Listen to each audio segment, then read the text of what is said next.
ہندوستان اور چین کے معاملے کی طرف کے جو ایک سٹینڈ آف ہے، یہ ہے کیوں یہ معاملہ؟ یہ چین کی طرف سے اتنا شدید جو رد عمل ہو رہا ہے ہندوستان کی افواج کی طرف، اور یہ چین کے 4,000 سے 10,000 فوجی جو ہیں وہ اس وقت بتایا جاتا ہے کہ ہندوستان کے کنٹرول ٹیریٹری جو ڈکلیئر ٹیریٹری ہے اس کے اندر کئی کلومیٹر اندر آتے چلے جا رہے ہیں۔ یہ کیا چین کرنا چاہ رہا ہے؟ کیسے آپ ہمارے ویورز کو سمجھا پائیں گے کیا ہو رہا ہے؟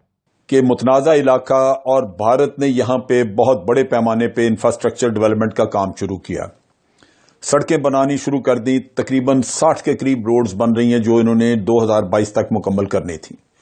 اس کے ساتھ ساتھ برجز انہوں نے بنائے ہیں، ایک ایئر اسٹرپ وہاں پہ بنائی ہے۔ اس کا مطلب یہ ہے کہ چائنا کو یہ انڈیکیشن مل گئی کہ بھارت یہاں پہ اگریسو ڈیزائنز رکھتا ہے، اپنا بلڈ اپ کرنا چاہتا ہے کسی وقت کے اوپر، یہاں پہ ایئر کرافٹ یہاں سے آپریٹ کریں گے، سڑکیں بن گئی لہٰذا یہاں پہ گنز آ سکیں گی، یہاں پہ ہر طرح کا ملٹری اکوپمنٹ لایا جا سکے گا، لہذا یہ ایک ایسا امر تھا جو کہ جس نے الارم کر دیا چین کو کہ یہ کوئی پرماننٹ قبضہ رکھنا اور یہاں پہ کچھ اگریسو ڈیزائنز موجود ہیں۔ دوسری طرف یہ ہے کہ یہ بھی مودی نے اپنی ایک تاریخ قائم کی کہ وہ یک طرفہ قدم اٹھانے کا عادی ہے اور کسی بھی صورت میں وہ نتائج کی طرف توجہ نہیں دیتا بلکہ وہ بڑھتا جا رہا ہے۔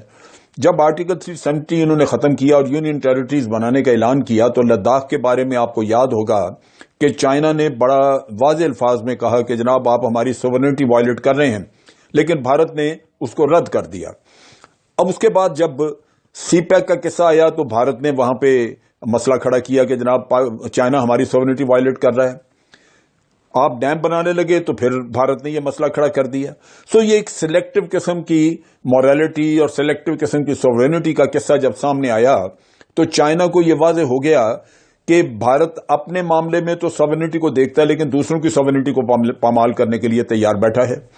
جس علاقے میں چائنیز آگے آئے ہیں وہاں پہ تیسرا جو ایک پریشان کن وہاں پہ مسئلہ نظر آتا تھا وہ یہ کہ وہاں پہ تقریباً 8 کلومیٹر کے فاصلے پہ اگر ایریل ہم لیں وہاں سے اس کو ماپیں تو تقریباً 8-9 کلومیٹر کے فاصلے پہ کراکورم ہائی وے ہے جو پاکستان کی، جو آپ کہہ لیجئے کہ چین کے ساتھ ہمارا بیسک لنک ہے اور سی پیک آگے بن رہا ہے وہاں پہ۔ تو ان حالات میں چائنا جو یہاں پہ اتنی بڑی انویسٹمنٹ کر رہا ہے اور ایک اس کو اسٹریٹجک رستہ مل رہا ہے جو وہاں پہ اپنی اگر ساؤتھ چائنا سی میں اس کی آئسولیشن ہو تو اس کو باہر اوپننگ آپ دے رہے ہیں، بالکل صحیح ہے۔ بھارت سب سے بڑا امپورٹنٹ پوائنٹ ہے اگر پاکستان کی ٹیریٹری میں کرے نجم الدین شیخ صاحب کو بھی اس میں تو لانے دیجیے۔ یہ وہ چیزیں تھیں جو چائنا نے پریمپٹ کیا، ان چیزوں کی وجہ سے چائنا نے پریمپٹ کیا۔ نجم الدین شیخ صاحب کو بھی میں اس پہ لے آؤں۔ نجم الدین شیخ صاحب، بعض بھارتی مبصرین کو پاکستان کی سائٹ پہ نہیں، انڈیا کے اینالسٹ جو جیسے ہندو اخبار میں یہ تبصرے چھپ رہے ہیں کہ چین جو کچھ کر رہا ہے اس کی اسٹریٹجک ڈائمینشن میں پاکستان بھی انوالوڈ ہے، یہ ایک سرٹن پرو پاکستان قسم کی موو ہے چین کی۔ آپ کیسے دیکھتے ہیں؟ نہیں، دیکھیے اس کو آپ کو اسی مد نظر میں دیکھنا ہے کہ لداخ میں چین نے پہلے بھی کہا اور پھر کہا کہ صاحب آپ جو چیزیں کرنا چاہ رہے ہیں یہ لائن آف ایکچوئل کنٹرول پہ ہو نہیں سکتی۔ تو جب اس کو آپ دوسری پہلو سے دیکھیں کہ اب یہ ووہان اسپرٹ جو تھی اس کو ہندوستان نے ووہان اسپرٹ بنی، پھر جب شی جن پنگ آئے ہندوستان میں آئے اور یہ کہا گیا کہ صاحب ہندوستان چاہ رہا ہے کہ ہندوستان میں انویسٹمنٹ ہو چین کی اور چین کے ساتھ رشتہ بڑھے اور ہمارے ساتھ صرف وہ ہمارا را مٹیریل نہ خریدیں لیکن ہمیں موقع دیں کہ ہم چین کے مارکیٹ کو ایکسپلائٹ کر سکیں۔ چین ابھی بھی ہندوستان کا یورپ کے بعد دوسرے نمبر پہ ٹریڈنگ پارٹنر تھا، اب شاید تیسرے نمبر پہ آ گیا ہے کیونکہ چین اب دوسرے نمبر پہ امریکہ ہے۔ لیکن یہ سوال اٹھتا ہے کہ صاحب اگر آپ کو اس طرح ڈیولپ کرنا ہے تو آپ کو یہ خیال رکھنا پڑے گا کہ وہاں پہ آپ کی ووہان اسپرٹ اور جو سوال تھا کہ آپ کے ساتھ وہ کوآپریٹ کریں گے اس کو تو آپ نے رد کر دیا، کیونکہ آپ نے کہا کہ اب جو ہمارے پڑوسی ممالک ہیں، جس پڑوسی ممالک میں چین سر فہرست ہے، उनकी अगर कोई भी सरमाया कारी होगी हिंदुस्तान में तो उसके लिए खास लाइसेंस की जरूरत पड़ेगी। 1988 से शुरू करके हिंदुस्तान और चीन के दरमियान कई किस्म के बॉर्डर मैनेजमेंट एग्रीमेंट हुए। 1988 में हिंदुस्तान के उस वक्त के प्राइम मिनिस्टर राजीव गांधी ने डेंग जियाओपिंग से बीजिंग में जाके मुलाकात की और कहा कि हम ताल्लुकात को बेहतर करेंगे। लेकिन फॉरेन पॉलिसी में जो एनालिसिस छपा है प्रोफेसर सुमित गंगुली और प्रोफेसर परदेसी का, जो हिंदुस्तानी नजाद अमेरिकन एकेडमिक्स हैं, उनका दावा यह है कि 1988 और 1990 में हिंदुस्तान और चीन की इकॉनमी तकरीबन बराबर थी। अगर हिंदुस्तान की इकॉनमी कोई 2.7 ट्रिलियन के करीब थी 90 की दिहाई में, तो चीन की इकॉनमी भी 312 बिलियन, सॉरी गलत मैंने कह दिया, ट्रिलियन नहीं।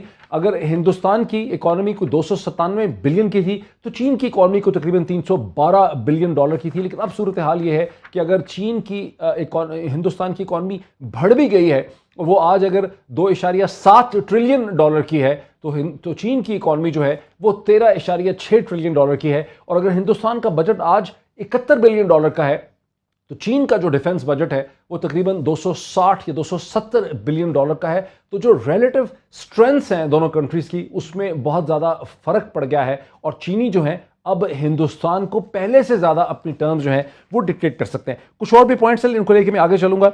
ये जो सूरत हाल है, नजमुद्दीन शेख साहब आप बता रहे थे ट्रेड का, आपको क्या लगता है कि जिस किस्म का प्रेशर चीनी हिंदुस्तान पे डाल रहे हैं पिछले 20 दिन से, क्या हिंदुस्तान पीछे हटेगा या हिंदुस्तान वहीं खड़ा रहेगा? जो आप ये कह रहे हैं, जो जन साहब ने हमें बताया कि बॉर्डर इंस्टॉलेशंस बनाई जा रही हैं, सड़कें बनाई जा रही हैं, एयर स्ट्रिप्स बनाए जा रहे हैं एक डिस्प्यूटेड टेरिटरी में। और कल हमने देखा कि इंडियन मिलिट्री की जब हिंदुस्तान के वजीर आजम नरेंद्र मोदी के साथ मुलाकात हुई, तो जो अखबारात में छपा है हिंदुस्तान में वो ये है कि हिंदुस्तान बिल्कुल पीछे नहीं हटेगा। आपका क्या एनालिसिस? इसमें पीछे हटने का सवाल नहीं है। इसमें सवाल ये है कि लाइन ऑफ एक्चुअल कंट्रोल पे किस तरफ चलने का इम्कान है और चीन की क्या जो पोजीशन है वो जस्टिफाइड है on the basis of the past और इज इट नॉट।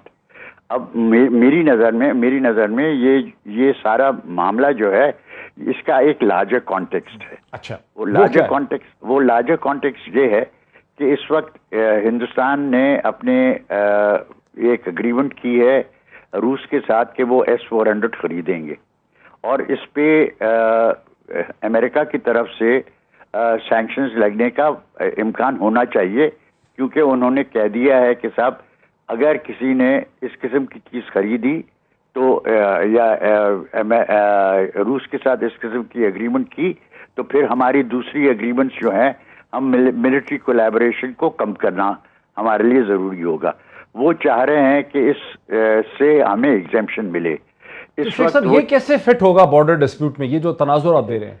देखिए, मैं आपको कह रहा हूं कि इसको लार्जर कॉन्टेक्स्ट में देखना है कि ये चीन के साथ सिर्फ नहीं है। इसका बड़ा कॉन्टेक्स्ट ये है कि चीन और अमेरिका का रिश्ता किस नौइयत का है और उसमें किरदार किस नौइयत का हिंदुस्तान प्ले कर सकता है। अब ये लोग कहेंगे कि ये अब मैं ज़रा इसको खींच रहा हूँ, मैं खींच रहा नहीं हूँ। ये इसमें कॉन्टेक्स्ट जो है वो एक बहुत ज़रूरी है कि इसका असर किस नौइयत का पड़ेगा हिंदुस्तान और पाकिस्तान के सिलसिले में। अच्छा, हिंदुस्तान और अमेरिका के सिलसिले में।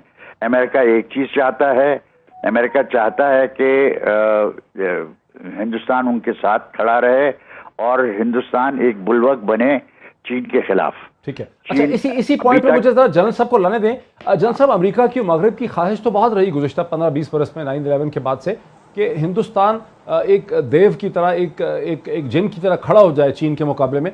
अब चीज ये है कि इसमें जहां तक सीपैक को स्टॉल करने का चक्कर था या आप गिलगित बल्तिस्तान पे अगर कोई निगाह रखी हुई थी तो उसमें तो अमेरिका की मर्जी शामिल थी। आपको याद होगा कि अमेरिका ने पहले कभी बात नहीं की थी, लेकिन इसके बारे में उन्होंने कहा था कि जनाब ये सीपैक तो गुजर रहा है वहां पे एक मुतनाज़ा इलाके में से।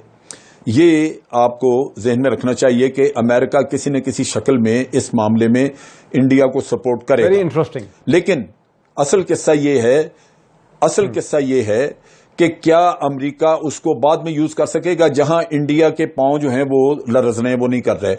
इंडिया को वो हिस्सा बनाना चाह रहे थे। न्यूजीलैंड, ऑस्ट्रेलिया और वियतनाम वगैरह के साथ मिलकर जो कोलिशन बना रहे थे, उसमें इंडिया को और इंडिया की नेवी बिल्डअप करना चाह रहे थे।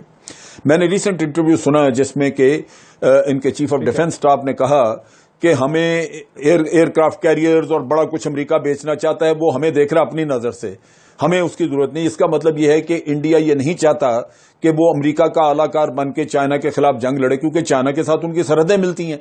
अमेरिका तो दूर बैठा है, असल भुगतने वाले होंगे Indians. So naturally they are very careful. लिहाजा वो अमेरिका से हमायत तो लेना चाहेंगे, लेकिन वो जो कोलिशन बनती नजर आ रही थी जिसमें कि वो उस नेक्सस का हिस्सा लगता था कि बनने जा रहे हैं, वो नहीं बनेंगे।